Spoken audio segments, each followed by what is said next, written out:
Masasabi nyo nga po dito sa meron pong nag-aareglo sa mga pamilya po ng mga nawawala?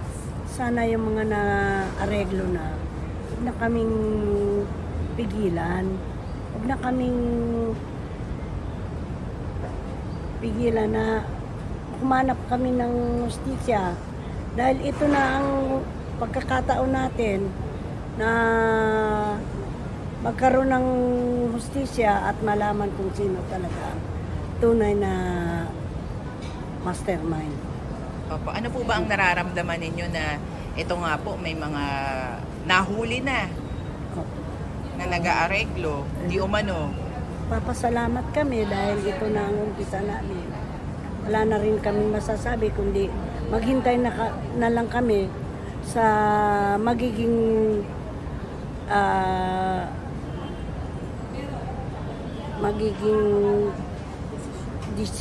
desisyon ng husgado. Ma'am, di umano, no, allegedly, yung nakikipag-usap, yung isa rin pong kamag-anak na kasama ninyo dito nung simula. Ano po ang, may mensahe po ba kayo sa kanya, sa kanila? Wala naman ako mag-ano. Basta kaming mga nag-file na ng kaso. Yun ang aming susundin. Yun ang aming, yung kalooban namin ang susundin namin. Ni minsan hindi po kami magpapapayag.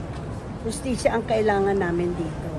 Dahil matagal na kami anak na gentay na mabigyan kami ng tunay na justisya at dito natin makikita kung saan patutungo ang ating kaso.